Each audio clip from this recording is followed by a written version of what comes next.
Welcome back to the Grand Solar Minimum channel. Today is Monday, July 19th, 2021. Hope everyone had a great weekend. Let's get started with some space weather news before we head into our Grand Solar Minimum news update tonight.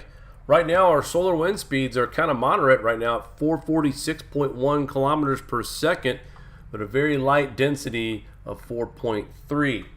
Zero, as far as sunspots to talk about, well, we've got 3 of them, so no blank sunspots. I know the last time I was on the air, I showed some optimism of possibly not having a sunspot for maybe a day, but folks, that is out the window, and I'll show you more of that here in just a bit.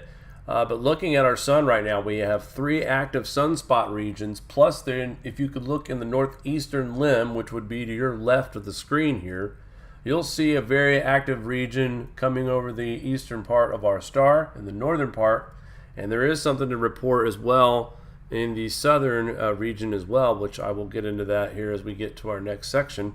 But sunspots number AR28, 42, 44, and 45 are all sunspot numbers of 42. So the combination of all 3 active regions, 42, still moderate, nothing huge. These are just moderate, typical sunspot activity that you see when the beginning of a cycle happens. Again, the surprising thing to me is that we are upticking in solar activity from our star as far as sunspots and CME activity. I mean, my goodness, we'll talk about that as well. I'll show you some footage of the CMEs that we got, but all this uptick in activity, and yet our cosmic radiation dosage rates are at 9.1%. That's a 48-hour change of 0.7. I've spoke about this. Usually when you see high rates of cosmic radiation entering the Earth's atmosphere, it's also because of how weak our magnetosphere is. So what's worrisome, I would say, is that we've seen a lot of activity from the sun, and thankfully it's been on the far side. But with our magnetosphere still weak, some of the shots that we got from our star here a few days ago, well, let's get right into it actually instead of keep talking about it. We'll go over to the grandsolarminimum.com, our space weather section. And here we have a little bit of solar X-ray flux. It appears that we might see some solar flare activity. Now, what is significant about the northeastern part of our star right now? And I'll get the handy dandy blue arrow out in just a second. I'll show you this region right here, which is getting ready to pierce the northeastern limb.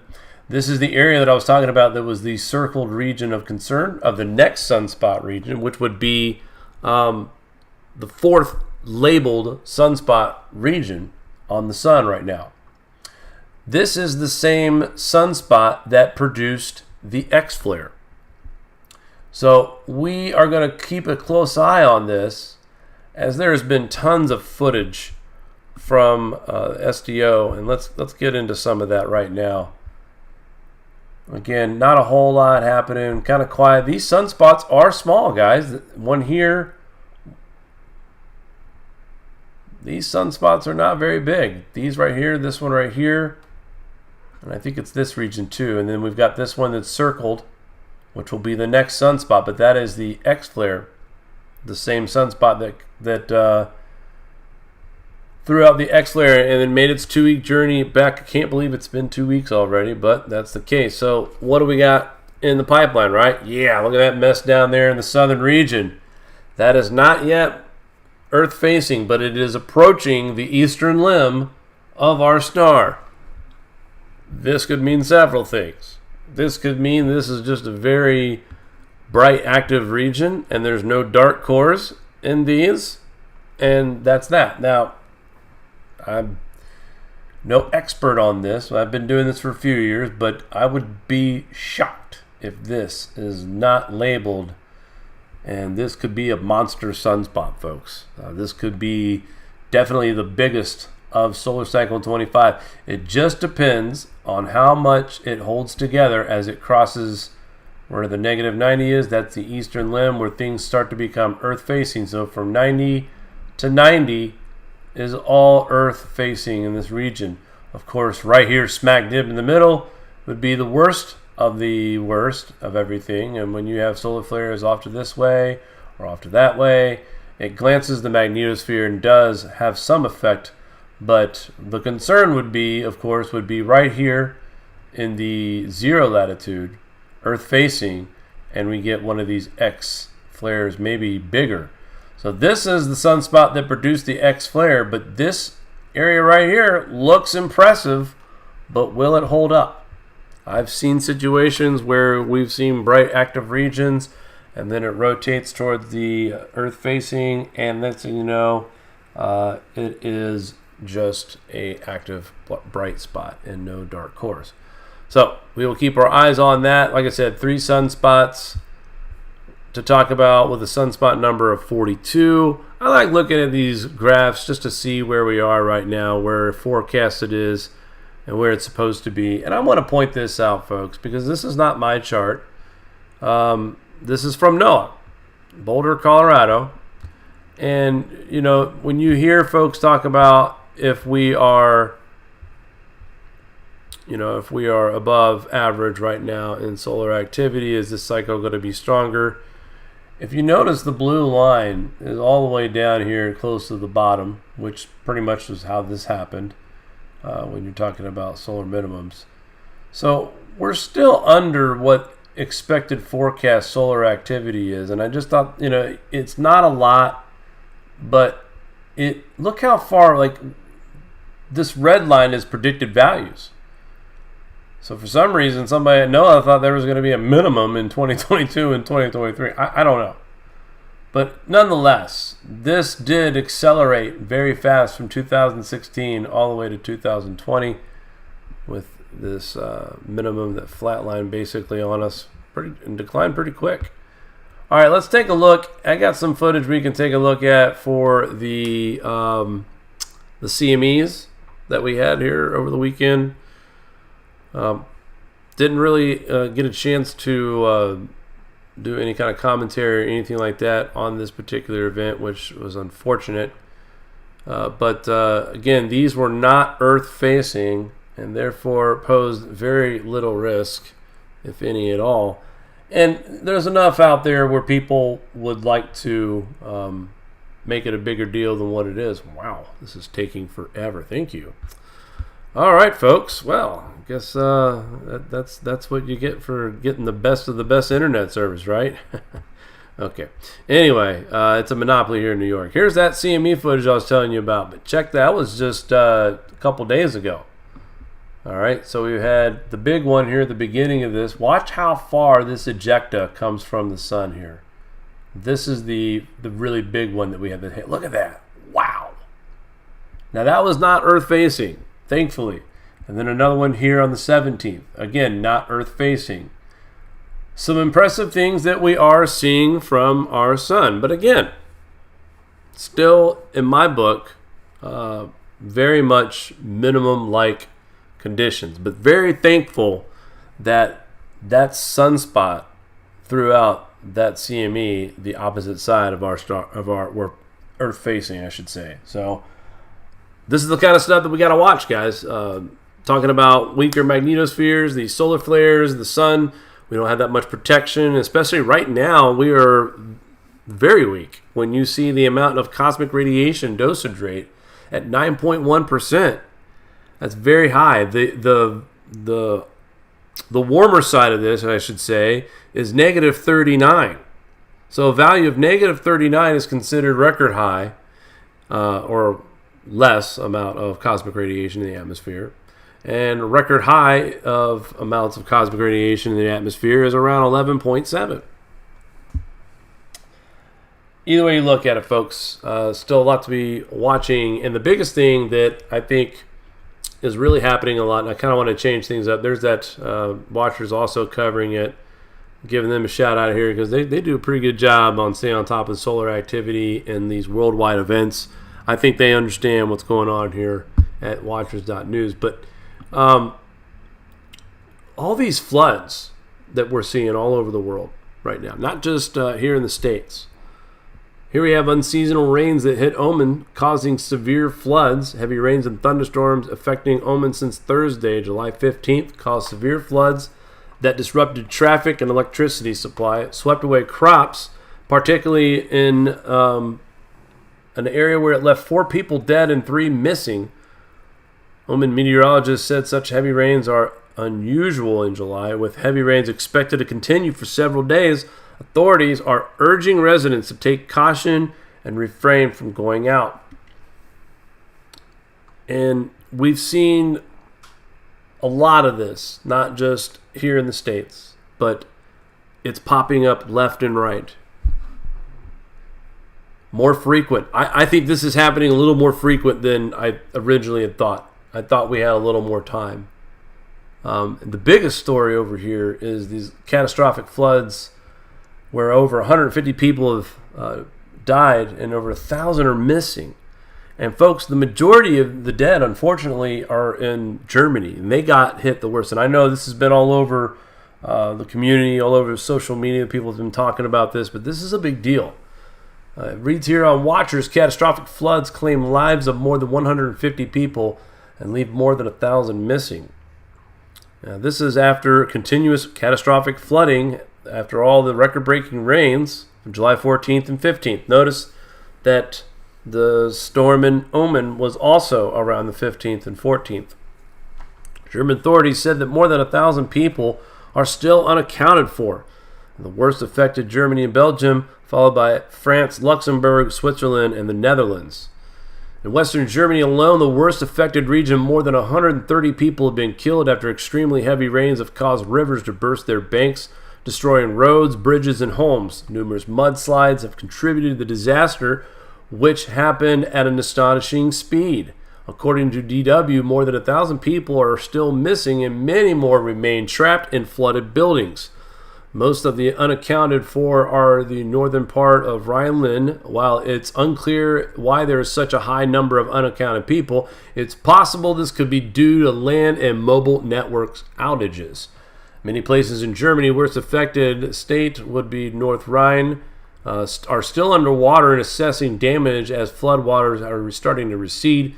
Leaking gas pipes and structural damage to buildings across the state have turned some sites into death traps, and authorities have warned people not to go looking for the missing relatives on their own, but to leave it to the rescue workers.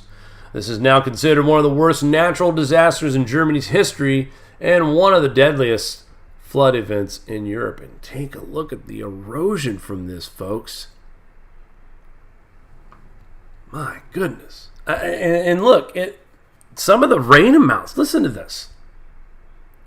The amount of rain that usually falls over the space of 2 months fell in just 12 hours in some parts of eastern Germany, and also including northwestern France. Cologne registered 6 inches of rainfall in 24 hours, breaking the 3.7 record that was set. Now that's almost double the record.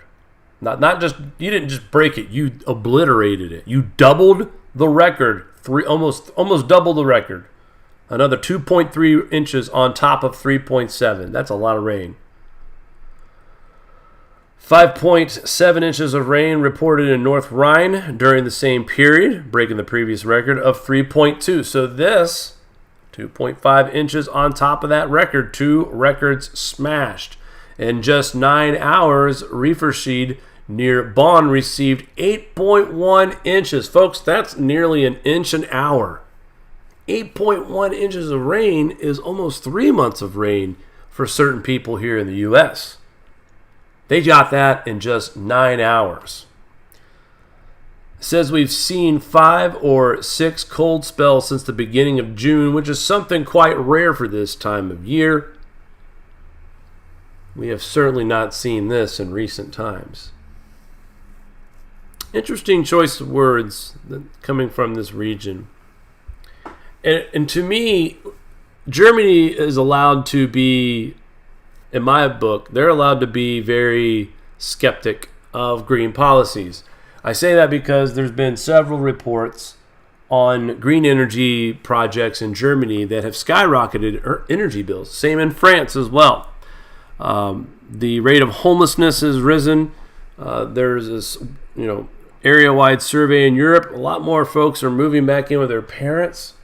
So a lot of poverty. Things are expensive all over the world. Not just here in the States from inflation from our own economy woes, but all over the world, especially these countries that are really jumping in headfirst over Green New Deal policies.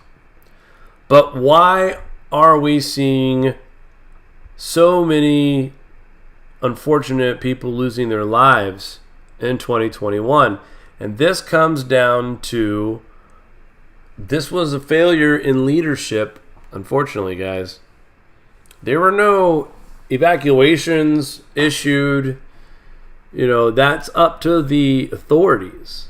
But Belgium and Luxembourg did issue life-saving emergency orders, but evacuation orders. But my point is that a lot of these folks didn't, especially Germany, and they got hit the worst. Maybe the worst storm in its history, and there was no evacuation orders. So there's 1,000 missing. It could be just, phones are down. That's possible. But no real evacuation warning on a once-in-a-lifetime flood. People are still trapped in floodwater. That is totally 100% failure from the government of that country.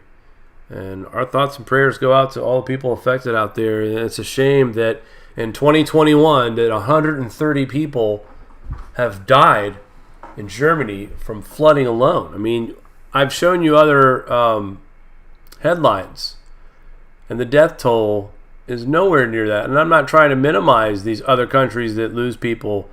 Like, say, for instance, massive floods here. They only had to rescue about 5 people, and 2 were caught in flood vehicles and rising waters. This event here is not as big as a flood, but still, my point is that they're prepared. This is the difference between areas and regions that are prepared for this and have seen this kind of thing before.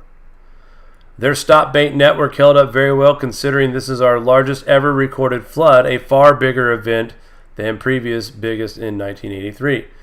So what is the common denominator across today's headlines?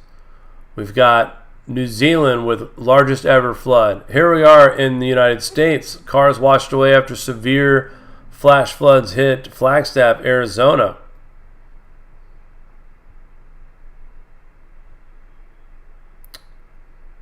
I mean, and then we had our very own subscriber here, very enthusiastic gardener. And I'm going to read his experience, because it wasn't just here in Flagstaff, but we had flooding in Pennsylvania. He says, had to drive to Pennsylvania for a funeral yesterday, and we are sorry for your loss there. When we were coming back, we noticed very dark clouds and rapid fire lightning directly ahead as we approached Baltimore. Had to divert back to the back roads, as the loop around Baltimore was a literal dead stop going our way. As we approached our area, the back roads came to a dead stop too. After cutting through and seeing major road flooding everywhere, we inched ourselves to our house, and what I would describe as heavy downpours and brisk pink lightning with high winds. We got home only to be plunged into a power outage that lasted 7 hours. Our road was virtually a river when we pulled into the driveway. Just glad we had a very good all-wheel drive, high-sitting SUV in this storm. Neighbors all said that this storm was one of the most violent they could ever remember, and he also adds that he can concur to that. The pink lightning, the rapid fire, the heavy downpours, the flooding everywhere, the pictures that we're seeing right here in Flagstaff as well. This has to do with this. Down there at the bottom where it says Space Weather Station, it says today 9.1%. That's cosmic radiation dosage rates. That's very high. That is the reason why we are seeing these tremendous record numbers of floods the amount of rain that's falling in 24 hours or less. And remember, I said this was going to inch its way up. If this is just the very beginning of the grand solar minimum, what are we going to do in 2027 and 2028 if we're losing 130 people now? This next minimum is supposed to be the deepest of the next 200 years. Noah came out and admitted that just the other day.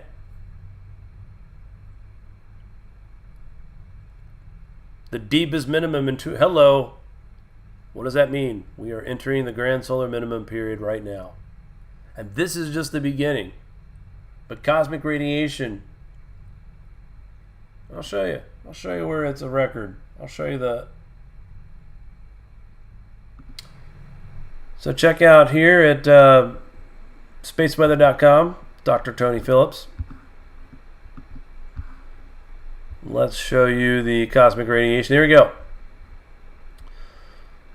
This is what I was talking about earlier. This number here is during maximum. This number here, the 11.7, is during a minimum. Right now, and that, by the way, these are highs and lows. So this was the record high during the minimum of 09. We didn't get that in this current minimum. We did get to 11.5%, which is still extraordinary high. 9.1, folks, during the entire solar minimum of the bottom of this minimum, we averaged between 9.5 and about 11.3 on the dosage rates. 9.5 to 11.3. So right now we are seeing cosmic radiation dosage rates of almost as equal of during the bottom of a solar minimum. And we are continuing to absorb this radiation. It's interacting with other particulates in our atmosphere, and the things that our friend Very Enthusiastic Gardener had seen and witnessed, that is caused by cosmic radiation, cloud nucleation, all of it. It's all connected to space weather, folks. This is the real science. When we talk about climate change, this is what we're talking about. Climate change happens. It's driven by the sun. Now, does man have a hand in climate change? From what I've read and what I've seen, the amount that man contributes into the atmosphere, it's not possible for the amount that man puts into the atmosphere to trap heat on the surface. Our amounts are too low. Now, when you talk about a star that's 93 million miles away, that'll burn your skin if you're out in it too long, and you tell me that doesn't have anything to do with climate, I think you need to check yourself on that one. The sun drops at nighttime. We instantly feel that relief, don't we? 20, 30 degree temperature drop. But the sun doesn't drive the climate. But it has a huge influence on temperatures, don't it? Exactly. Anyway, that's what we're seeing. The amount of cosmic radiation that is bombarding our atmosphere, it is causing these flood events to happen all over the world. Oman, all in Ontario. This is even crazier. Rare tornado tore through the city of Barrie, Ontario, Canada, around 14:30 LT on July 15th. That's another thing. All these events have happened on July 14th and 15th. Before the CMEs. So just, we can't make that correlation at this point. Environment Canada said the tornado received a preliminary rating of EF2 with wind speeds up to 130 miles per hour. The tornado's path was about 3 miles and up to 330 feet wide at some points. Mayor Jeff Lehman said a total of 11 people were injured, with 4 of them taken to the hospital. A total of 25 buildings were damaged.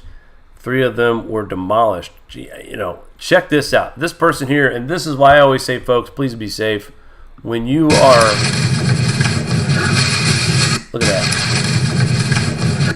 They didn't even realize they were filming a beginning of a tornado, and they quickly went to the basement once they saw the trees and everything do that. I mean, that looks like a typhoon. Yeah, get in the house, folks. Safety first.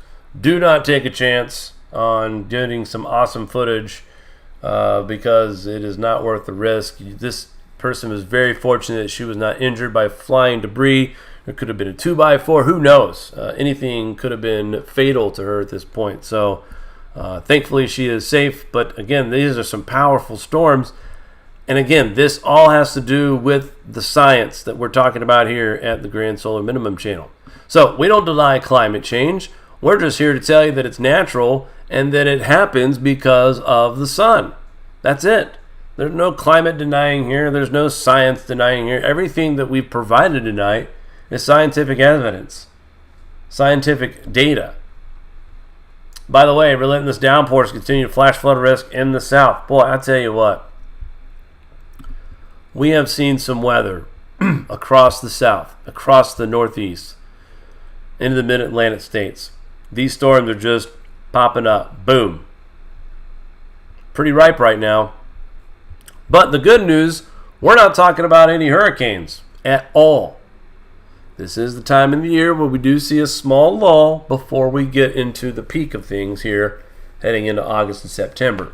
Right now, however, not so much. And it is doing what it historically usually does at this time of year. There's our watches. Yeah, there's a reason for all the pink up here in the Northwest. Believe it or not, the Northern Plain states, yeah, it's going to be hot. Let's take a look at our GFS outlook and see what we can see here as far as what we're looking at moisture-wise. Now, I want to point out that we are in a La Niña watch. We know that. Looking at the temperature map, that's not hard to see that at all.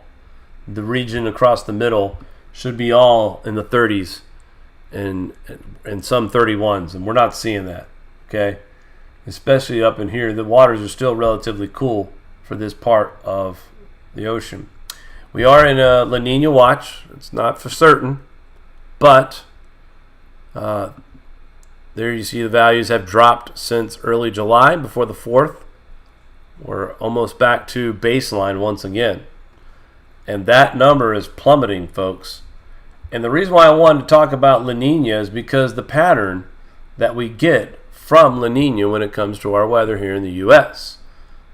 And it's kind of why I've said that I'm basing my prediction on cooler summer in the Northeast, the Great Lakes region, and in the Northern Plains. Now, originally I had said the Northwest. That may not be the case after the temperatures that we had out there. Those numbers may bring the averages up, but the west coast of it definitely could see some cooler days. They already are seeing some cooler weather here on the very west coast. But my point is that 3 out of 4 regions I called for cooler summer has, to me, implications of a La Niña pattern. Still, the way we're seeing these weather events, the rain moving into the Great Lakes, through Ohio, into the Northeast, across the South, still remind me of La Niña-like patterns from last year. And it's showing up.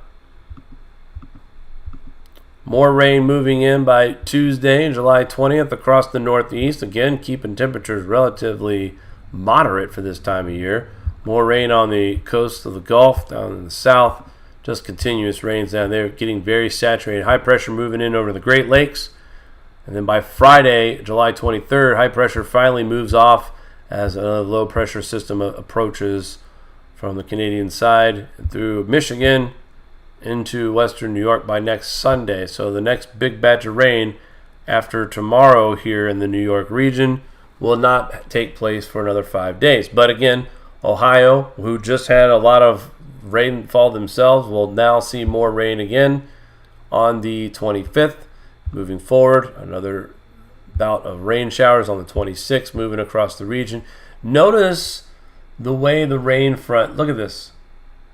And the reason why I'm pointing this out is this is going to also be reflected in temperatures. But the way these storms are moving in and moving across, they're being pushed in from the north, and it's usually a high pressure system that's driving this. Usually high pressure systems are associated with drier and colder air. But in this case, it is pointing or pushing the rain south-southeast. and a continuous pattern continues to form. By July 29th, again, another significant shot of rain to the mid-Atlantic and northeastern part of the United States. South continues to see storms just pop up whenever it wants. Plenty of moisture in the region. Look at this. By the end of July, things get real juicy. Across Ohio, and then the East Coast and the Northeast once again. And nothing action-wise in the tropicals, but more heavy rain coming to the Northeast. I feel bad because I know there's a lot of areas that could use this rain. It's too bad we can't figure out a way to truck all that in. But look at this interesting feature here. August. And we're seeing snowflakes develop. This is a true cold front right here, folks. August 3rd. Now, I don't like to brag. I don't really like hang my hat on predictions. But I called for a short, hot summer. And I wouldn't be surprised to see snow flying by middle of August. And here we are. It's early August. And it's not anywhere near the United States. But at the same time, I don't think we're still expected to see snowflakes fly this early. Especially, it's not even officially, summer is not even over yet. These are the dog days of summer. So high pressure, once again, dominating, pushing that rain into the mid-Atlantic, off to the East Coast. Carolinas really look like they could stand a chance for a lot of rain.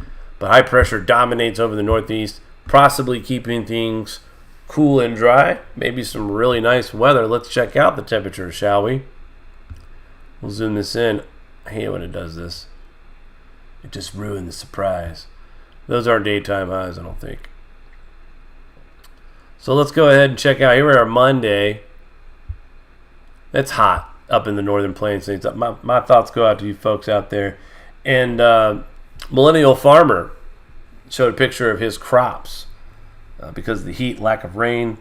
They ain't doing so hot. They don't look too good. So hopefully we start to see conditions start to level out and maybe become a little more reasonable for farming. I mean, they need the heat and everything for the growth, but this is a little much. And this is still earlier this week. Lots of heat in the Southwest still, but things really start to get hot again. But check out the Northeast, the Great Lakes, and the far northern plains, I should say, the Great Lake region area. Anyway, this area, watch as I showed you, these high pressure systems kept moving in from Canada. The rest of the country, I mean, hey, you guys are in summer. We're seeing 80s and 90s and some triple digits. That's summer. Again, pay attention to what's happening here. Daytime highs in the Northeast, even in Ohio, look at this, mid-70s on July 23rd. While it's baking over in Nebraska, Kansas, Oklahoma, South Dakota, poor Minnesota, once still again, high temperatures. But look at this temperatures here in the Northeast and the Great Lakes. Ah, yes, we do see 80s on July 24th, quickly going away. Look at that. That's daytime highs on Sunday for the Northeast. I know I'm focusing on the Northeast, folks. I live up here. But I'm trying to show you that where it's really hot somewhere else, it's a lot cooler somewhere else as well. And therefore, all this talk of climate change. We've watched this heat dome start over here, okay, spread out through here, move into the northern plains, the north central plains. Going to chill out here for a little bit. This will go away. Will it come over here? I don't know. It might. It's been moving from west to east. Nonetheless, where it's really hot somewhere, it's chilly somewhere else. I mean, 105 in the panhandle of Oklahoma. The capital region of New York is at 64 for a daytime high on July 25th. So, my point is that there is record-breaking heat in the United States. But there's also record-breaking low maximums here. In fact, I'm going to look that up. I'm pretty sure that would be a record here for the capital region for 64 degrees high on July 26th. I mean, across the Central Plains and Northern Plains states, it's roasting. Roasting. But even in Ohio, I mean, 77 degrees in Akron. Parts of West Virginia in the upper 60s. That's not summer. Moving on to July 27th. That's a Tuesday. It's a week from tomorrow. Look at that. A little bit nicer. Okay, upper 70s, 80s. All right, looking like. But again, baking across the central. And then another front coming in from Canada. And the same region, the Great Lakes region. This region here. And then the western New York. All the way to the capital region of New York. Not quite the entire Northeast, but that's just Wednesday. Let's see what happens on Thursday. And look at that. Because more high pressure and more cooler air filtering in from Canada. So look at that.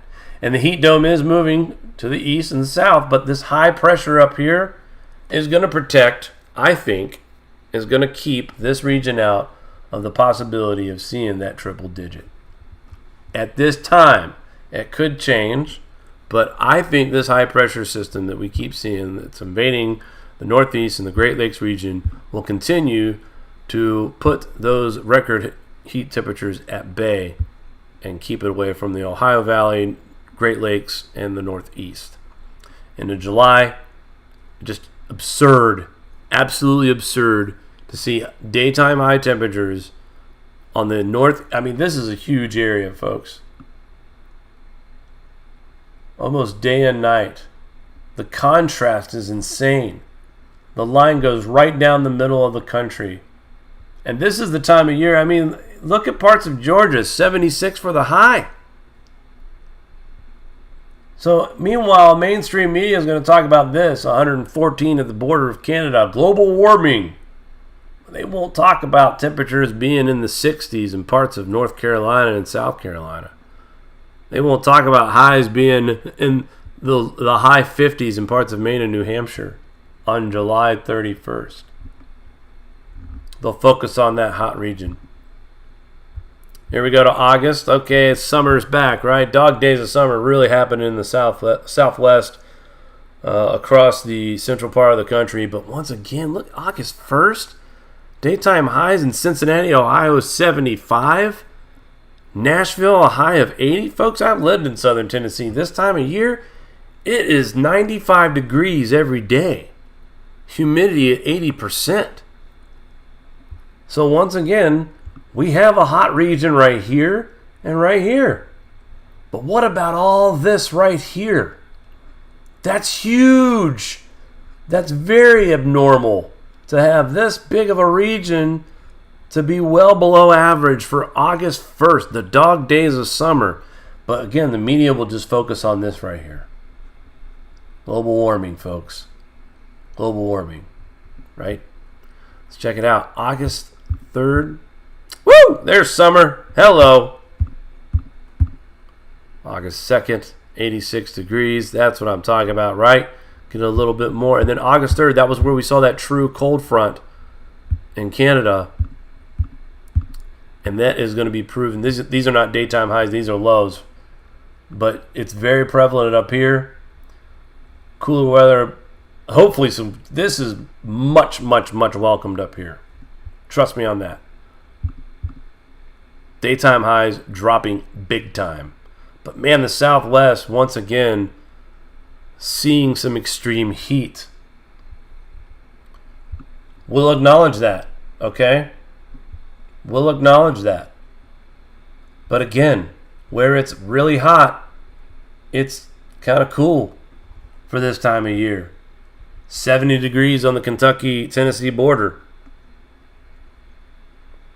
I'm pointing all this out because I want everyone to have an open mind when they see these global warmers talking about these areas right here where it's going to be record-breaking heat. And it is serious news, and we need to make sure, if you have elderly neighbors, check on them. Look out for each other. This is dangerous heat. We're not minimizing the heat, okay? But the sensationalist claims they will only focus on this, but they won't focus on this. Dog days of summer in half the country is below average by the end of July and the beginning of August. Somebody asked in the chat before the program tonight if I thought that it was going to be a bad winter this winter. And I think the combination of a La Nina possibly happening again, it could be stronger than what we just had. Solar activity still low. I mean, let's face it, folks. 3 sunspots, and we only have a sunspot number of 42. That's not very impressive. So I think there's a lot to continue to watch. All the moisture that's falling also contributes to cooling. Then we have to watch the volcano eruptions that create cloud nucleation with other particulates in the atmosphere, along with highly charged particles.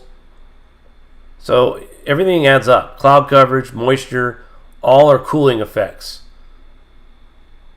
And of course, the snow, record amounts of snow that we've seen in Greenland. And could the North Atlantic temperatures dropping like they are have something to do with the continuance of Greenland seeing record snows for the summertime? I mean, insane. So again, they'll focus on the hot area, but they won't talk to you about how half the country. Let's go back here to July 31st, what they're forecasting. That's overnight. July 31st. That's overnight, July 31st. I just, to me, they won't talk about that. They'll talk about this right here, but they'll leave this out. No word or no mention of this, just this. Again, very historic stuff to be watching when it comes to flooding, when it comes to heat, when it comes to cool temperatures, when it comes to volcanic activity, when it comes everything right now. To me, is this is the busiest summer that I've seen when it comes to climate, volcano, and earthquakes since I started this channel back in 2017. Mari and I, and we're not even on the air as much as we should be, which that's going to be increasing soon. But this has been a very busy summer, folks. And the majority, if not all, is in reaction to how much cosmic radiation, cloud nucleation that we have seen. And of course, we all know what highly charged particles do to water vapor. It's like, think of it this way. Highly charged particles to water vapor is like steroids to muscles. And think of these highly charged particles as times 100 on the steroids. That's the level of intensity. And that's why we're seeing 8 inches of rain in 9 hours. Has nothing to do with global warming. That the whole theory of that doesn't even make sense. Anyway, I want to thank a few people for showing up tonight, modding for us. Richard Davidson, thank you very much, sir. Hello to Edward, a new member of ours. Jesse, good to see you as always. Matt Bros, I saw you in the chat earlier. Knife Collector, glad to see that blue wrench back once again. A couple of new people I've seen in the chat as well. Welcome to the Grand Solar Minimum channel. Hello to Shirley as well, very enthusiastic gardener. And of course, hello to my beautiful, lovely wife out there, Mamari. She's in there modding the chat, keeping everybody in line, and also just, again, I can't thank you guys enough for all the support that we get from you week in and week out, whether it's 1 broadcast or 3 broadcasts. You guys are here for us all the time. We love you. We definitely appreciate what you guys do for the channel as far as helping promote our stuff. Please give us a like, share, make a comment, tell us where you're from, what kind of weather you're experiencing, and share this to your friends, people that you think are like-minded that would understand that there is a lot of complexities when it comes to climate science. It's not settled. And Bill Nye and Brad Pitt and all the other celebrities out there and Al Gore are not trained climate scientists. And this channel only broadcasts information from professional climate people, professional PhD astrophysicists. It's not a Paul Beckwith. It's not a any kind of hooey-fooey type theories and all that stuff. But anyway, guys, thanks for tuning in once again to the Grand Solar Minimum channel. Till next time, we will talk soon. Be safe, everyone. Do you like this show? Give us a thumbs up. Want to support us more? Share to your favorite social media platform, buy a t-shirt, or become a Patreon. All links are in the description below.